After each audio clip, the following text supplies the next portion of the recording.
Now from WCIA-3 News. Parents and community members demanding change in the wake of recent violence, how they're hoping to improve safety around schools. Plus, new vaccine and testing mandates in hospitals, what healthcare workers need to keep their job. And there's been a spike in domestic violence cases during COVID-19, how you can help turn that trend around. You're watching your local news leader. This is WCIA-3 News at 10. We want some additional safety measures and plans put in place. That's why parents and students rallied outside a school board meeting in Champaign demanding their voices be heard. Thanks for joining us. I'm McLeod Hageman. And I'm Jessica Coons. Tonight, those parents and students heard directly from district leaders about plans they have to keep schools and the people inside of them safe. WCIA-3's Bryce Beeman is live in our newsroom. Bryce, what did parents tell you tonight? The organizer of the rally, Karen Sharp, thinks the district is doing what they can to keep the students safe, but she also has some ideas on ways to help with safety.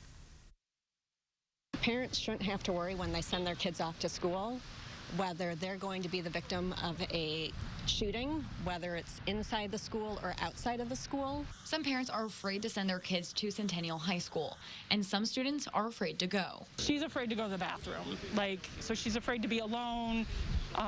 She doesn't feel as though they've necessarily been truly trained completely on the lockdown procedures. So parents are taking action. Karen Sharp organized a rally before the Champaign School Board meeting. Sharp says she wants to see how she can get involved to help, express her safety concerns, have good communication with the district, and more.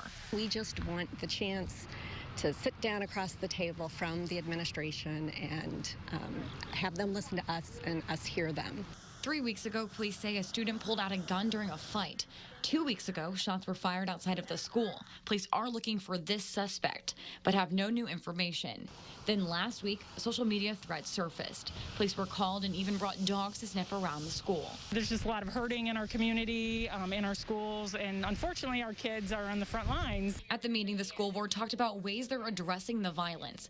They're looking at text alerts that would go to parents, students, faculty, and staff. When you're in the moment of something happening, your priority is making sure all the students and the staff are safe. That is your number one priority.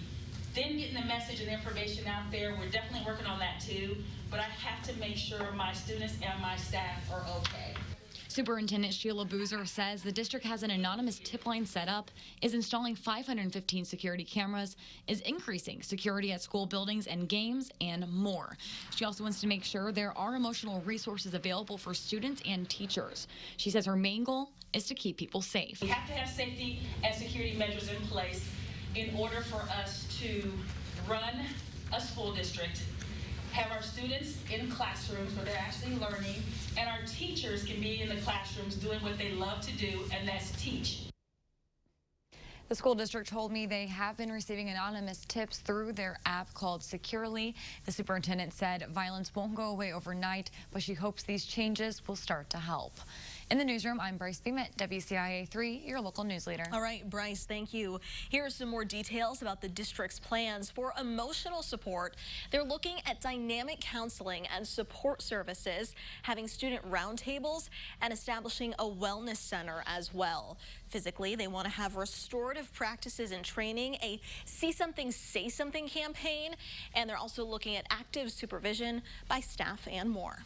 State police are investigating after an 80-year-old man's body was found inside his home. It happened outside Edgewood in Clay County. Police say there could have been a home invasion. A safe, several guns, and a TV were taken from Roger Corson's home. If you know anything, please call state police in Effingham. A Springfield man is facing charges after authorities say he tried to kill a toddler last year. 32-year-old Justin Petro was arrested last week. He has since posted bond. Officers say Petro went into the bedroom of his girlfriend's 20-month-old and tried to suffocate the child. It was captured on the home security camera, and the video was submitted to the sheriff's office as evidence. The state is following up to enforce new vaccine testing and mandates in hospitals and other healthcare facilities. If you work at a healthcare facility, employers have to start keeping your vaccine records or test results on file. These new emergency rules don't spell out how the state might collect or monitor that data. It only says healthcare sites have to document it. This is the newest development in the Pritzker administration's effort to require nurses, doctors, and medical staff to get the shot. The vice president of inpatient hospital operations at Carle says they're starting to keep those records now, essentially updating employee files to include the new criteria.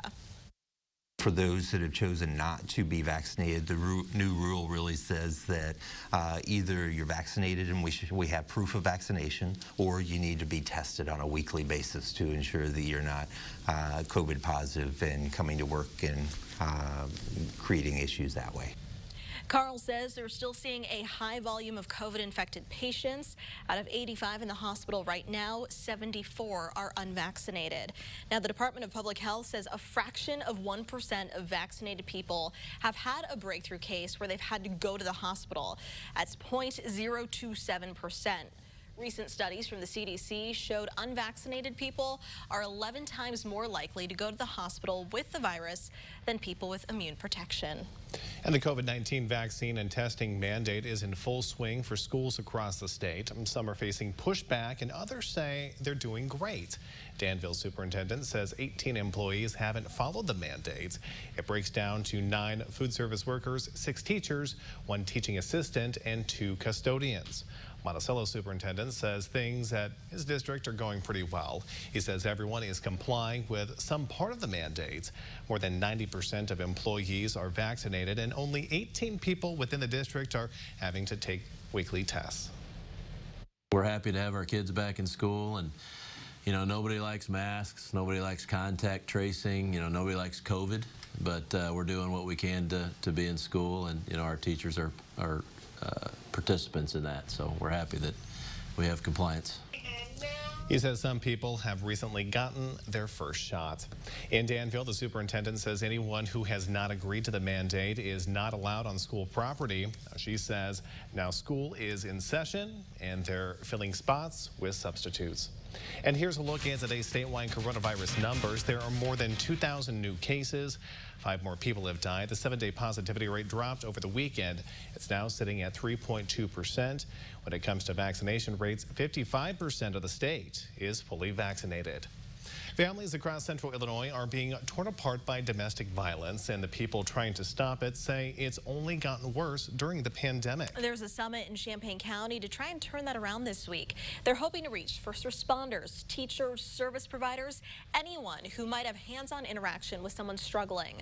The National Coalition Against Domestic Violence says 1 in 3 women and 1 in 4 men have experienced some form of domestic violence. They say 41% of women and 25% of men in Illinois specifically have endured it. Courage Connection is hosting the event this week. Leaders there say domestic violence impacts everyone, not just one certain group. We have an overwhelming number of people that have been affected by domestic violence, especially throughout COVID and just the different obstacles and barriers that we've seen in these past few years. So it's very important that all of us kind of band and work together. The event will have 3 nationally recognized speakers on domestic violence. They will then have conversations about how things can change in Champaign-Urbana. The summit is open to the public. It's this Thursday starting at 3. If you'd like to register, you can visit our website, WCIA.com. The Danville Board of Education approved a 5-year extension for Superintendent Alicia Geddes, and with it, 2 settlement agreements. Target 3 investigators received several tips about the agreements between the board and superintendent, and another settlement between the board and the superintendent's administrative assistant, Letha Reeves. Target 3 has reached out to the board and filed a Freedom of Information Act request to find out what was settled at the meeting earlier this month. The school board president says the settlement agreements, quote, resolve ongoing disputes. Both motions were approved with a 4-to-1 vote. Well, the Fighting Illini are hoping to beat Charlotte this weekend. Whether the team will be able to turn things around. Plus this. A number of things farmers can do is first and foremost is carry a fire extinguisher with them. Field fires can pop up in this warm weather, what officials say can protect farmers. All right, Jack, pretty warm out there today. Is Yes. that going to be sticking around? Yeah, we still got a very warm forecast here with many temperatures still in the 80s with a lot of sunshine, so that's nice. And the farmers, even though we have to do worry about that fire threat every once in a while, it's warm enough and dry enough for them to keep on going. So that's good there. We do have the chance for some rain in our forecast, so we will highlight that here in just a moment. But it was warm today. We topped it at 92 for the high. That's from the airport. Our records are kept at the Illinois State Water Survey, where the record is 92, set back in 1891. So regardless, it was a very warm day today. So we're staying hot for the next few days, but we have the showers that'll bring normal temperatures after the break.